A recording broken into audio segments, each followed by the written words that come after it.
Hello there, welcome back to The Agenda. Georgia Tolley here, keeping you company with news, analysis and comment all the way through until 1 p.m. And we're going to turn now to an absolutely fascinating news story that really pays testament to the standard of medical care that we get here in the UAE. Because just imagine if you came down with a really bad sore throat, and then within weeks, you found yourself fighting a flesh-eating disease with a 20% mortality rate. And that is actually what happened to my next guest, Briton Mark Brooks. He was left fighting for his life in a Dubai hospital after he contracted necrotizing fasciitis. Let's find out more. It is a good news story, I promise you. Ultimately, it's a good news story because I'm delighted to be joined now by Mark Brooks in the studio. Hello, Mark. Lovely to have you with us. Hi, Georgia. Great to be here. Amazing. And we also have Mark's doctor, Dr. Mohan Rangaswami. He's a reconstructive cosmetic surgeon at Zahra Hospital. And it was Dr. Mohan who actually rebuilt Mark's arm. Dr. Mohan, thank you so much for joining us on Teams. How are you? Wonderful. Wonderful to join you on Dubai Eye. I've been there before, many years ago. So it's not the first time, but this is the first time joining you virtually from Meet. Amazing. Yeah. Well, it's fantastic to have you with us. Really, really appreciate your time. I'm going to start with Mark's story because there must have been a little bit of a journey that brought him from this sore throat, Mark, to hospital with a deadly disease that sounds like something from a Hollywood movie. How did it all start? How did you first notice that you were feeling very, very unwell? Well, I was in good health. I've never spent a night in a hospital. I got a sore throat, didn't think anything of it, and it malingered. It just got steadily worse, and it was not so bad that I thought I couldn't go to the gym. So I hit the gym in the UK. I happened to be in the UK. It was a cold gym, actually. I did a heavy set, a little bit too much, really, an hour and a quarter, and I tweaked my elbow at the gym. And apparently what happened really is the elbow sought out cells to repair, and it found the cells in my throat. And I think partially because I was fasting, that kind of exacerbated the problem. And it laid down the cells from the throat, which is a typical pattern, I understand now, for necrotizing fasciitis, onto the elbow. So it took from December 5th through December 10th for that to really act up. And then the 12th, I had a fever. The 13th, I had a really sore elbow. And then things started to plummet quickly. I remember going round and round my apartment, wondering what the hell's going on with my arm. And I got to the point that I figured I've got one good decision left in me, and I decided to go to the hospital. And the one I selected was Zahra Hospital, thank goodness. And I was lucky enough to land into the care of Dr. Mohan. I'm informed that if I'd landed with with the orthopedic surgeon, I probably wouldn't have my arm. So it's very interesting to see the different approaches of different doctors, even within the same hospital. I was very lucky to have this arm. I've had 25 operations on it. I had necrotizing fasciitis, which led to muscle necrosis, which led to blood sepsis, which led to multi-organ failure, which led to kidney failure. And luckily, after 7 dialysis and 4 blood transfusions, my kidneys came back. That was the scary part. And Dr. Mohan informs me, in my case, because of the muscle necrosis and blood sepsis, it was more like 50% morbidity, so mortality. So very, very happy with everything, the way it worked out. Wow. Yeah. I mean, you're looking remarkably healthy nowadays. I can see that your arm has been slightly ravaged. Yes. I have to admit. It's slightly swollen in places and looks a bit sore and fragile, but not surprising considering you had a bug eating it about a month ago. How quickly did you start? Oh, no. This is December 2023 a year? through May. Yes. A lot of surgeries on this. So it's been a lot of healing. Oh my goodness, a lot of healing. And so tell me, at what stage did you start to notice that something was eating at your arm? Like, does that just start from the inside or do you see it from the outside? The arm went dead, and this is where a lot of the mortality arises. There's nothing visible in the arm. It just feels really bad. So people tend to show up at the hospital. They're complaining about severe pain, but there's nothing obvious. And so Oh, that was very wow. much the case. I went to the hospital. There was nothing. I just looked like somebody was complaining a bit, who had a bad So you're like, arm. I've got a really bad arm, and they'd look Yeah. at it and go, looks fine. Yeah, exactly. And they pack people off with painkillers. This is the thing. This is why I'm doing this. Yeah. Because, if you have severe pain and it's unusually high pain and you can't see anything, then this is the leading indicator that there might be something more going on underneath the skin. While I was in the hospital, within an hour of showing up at the ER at Al Zahra, a big bruise popped up from nowhere. And that was the leading indicator. We thought the doctor thought it was possibly compartment syndrome, which was another condition that's similar in some ways. But the thing to do is open it up, have a look, and just relieve it. And when they did that, they realized that it was more significant, more severe. So I stayed in hospital a long time, 5 weeks. Wow. Dr. Mohan, an absolute pleasure to have you joining us on this topic as well. How often in your career, or how often in a doctor's career, would you see cases like this? It sounds very rare. I'm hoping it's rare, but maybe it's not. Well, good afternoon. It is really very rare condition, but being a plastic surgeon, since many of these necrotizing fasciitis require a lot of reconstructive work, such patients are eventually, if not early, referred to us. So plastic surgeons tend to see this condition more than other people. Having said that, there may be a plastic surgeon who has never seen a single case in his life. Sure, there will be GPs and even surgeons who may not have seen a case or maybe one or two in their lifetime. So it is really rare. This condition is more common in colder countries. It used to be said that it's not so common in the Middle East, but I wrote the first paper from Middle East when I was working in Oman, and I had seen 10 cases in a period of about 8 years. So it's not that rare also. So the point here is that this condition is very tricky because you don't see much externally, at least not in the beginning stages. But the patient has a lot of pain. So pain and symptoms out of proportion to what you see, symptoms out of proportion to signs.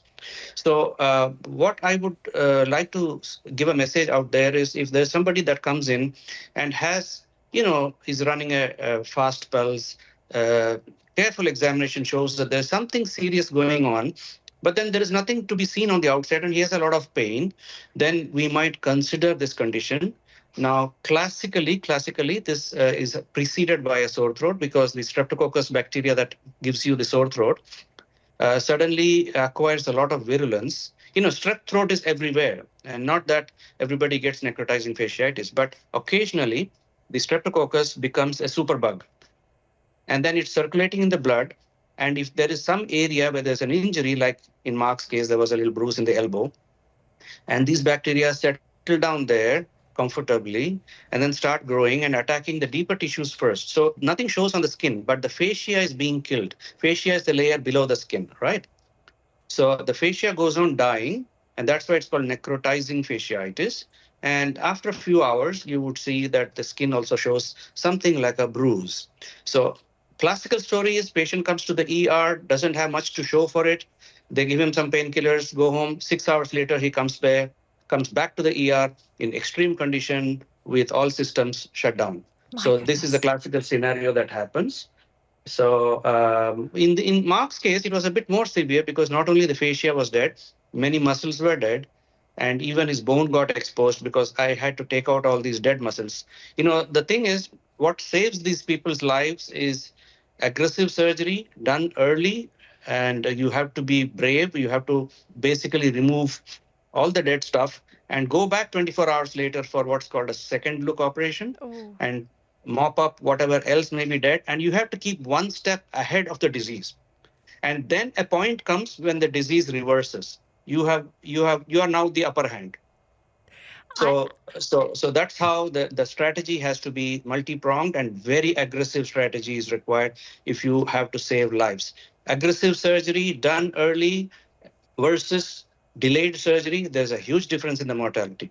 But you must have to be incredibly brave as a doctor to do that because, of course, you're basically cutting out bits from I mean, somebody's body.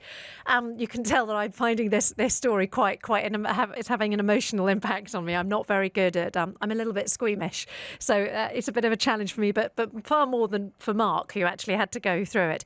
We're just going to quickly take a quick break. We're going to find out what's going on with the traffic, but we will be coming back to Mark Brooks and his doctor, Dr. Mohan Rangaswami. So if you could both stay with us, that would be fantastic, because this is just a fascinating story. Dubai Eye 103.8 traffic. Sponsored by Yas Island Abu Dhabi. Stay at iconic hotels and play at record-breaking theme parks. Book now on yasisland.com. This is your Agenda programme. We're mid-conversation, as I mentioned, with Mark Brooks, who came down with this awful disease. It's called necrotizing fasciitis.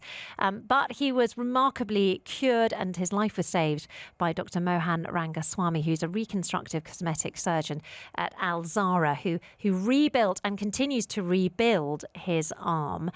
Thank you both to Mark and Dr. Mohan for staying with me on the line and in the studio. We've got about 3.5 minutes left, and I've got two questions, one for each of you. Mark, I'm going to come to you first. How has this left you physically and emotionally? Because at one stage you were very, very close to death, weren't you? Yeah, I was never conscious of that, but there was a real crazy moment when the doctor came to me, I think it was day 2 or day 3 in the hospital, and said, "You've got multi-organ failure." And that was a real penny drop moment. I was like, really? It's that bad? I kept in good shape in the hospital. I was very well cared for, I must say. I felt like I was in a soft blanket. I'd landed in a place that I felt entirely secure. And so mentally what I did is I just let go. I asked lots of questions, but I let go and let them get on with it. And it was a wonderful team. I think that the two big lessons I'd love to just share with the audience is it's very easy to really go at it at the gym and go at it exercising, but I think it's important to manage your energy, especially look at heart rate variability on Fitbit or Apple Watch.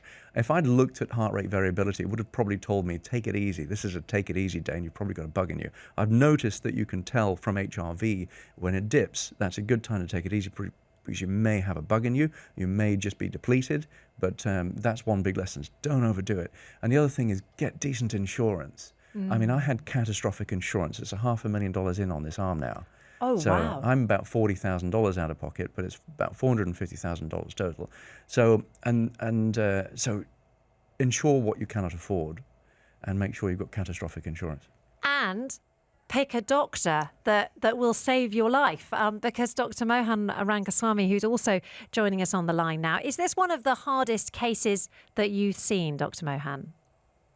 I would say the hardest cases, but it was the most interesting and one of the most memorable cases, partly because we had to innovate as we go along because, 360 degrees of his limb was involved from the shoulder down to the wrist.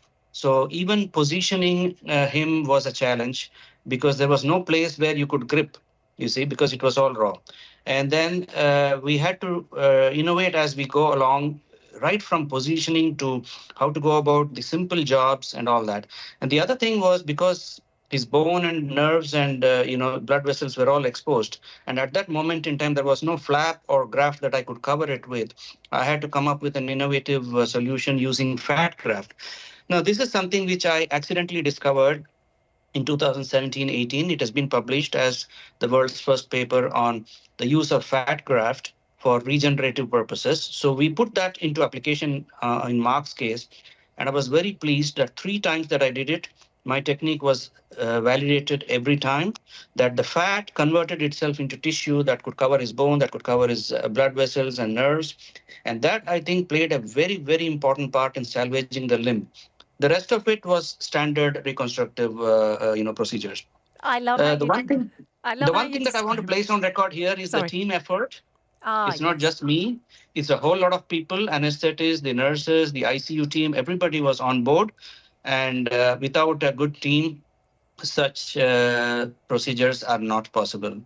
But he gave me a lot of opportunity for thinking, planning out of the box. And I'm glad to say that most of those procedures turned out very successful, not the least because of his good spirit and his gung-ho attitude. And he was totally with us because patients can get very depressed, can become even combative, can refuse some treatments. All this we see. But Mark was, great. He was very cooperative, and that was in no small measure responsible also for his success. I have to say, it's been an absolute pleasure for me to meet both of you. Thank you so much for taking the time to tell your story. And it's clear that, Mark, you were very brave indeed. And it's clear that Dr. Mohan is something short of just short of a genius when it comes to reconstructing your arm, which I have to say looks pretty good considering it got basically eaten by a bug. How many more operations do we think? A good 6 or 7 for the soft tissue and then the elbow. It's a long journey. Well, thank you very much indeed, Mark. Thank you very much indeed, Dr. Mohan Rangaswami, reconstructive cosmetic surgeon at Al Zahra. And of course, as Dr. Mohan mentioned there, it was an entire team that helped bring Mark back from the brink. But yes, thank you very much. And thank you so much. It's been a pleasure, so much for calling us. Thank you. Bye-bye. Likewise. Bye. The UAE's #1 talk radio station, Dubai Eye 103.8. Abu Dhabi, your health matters.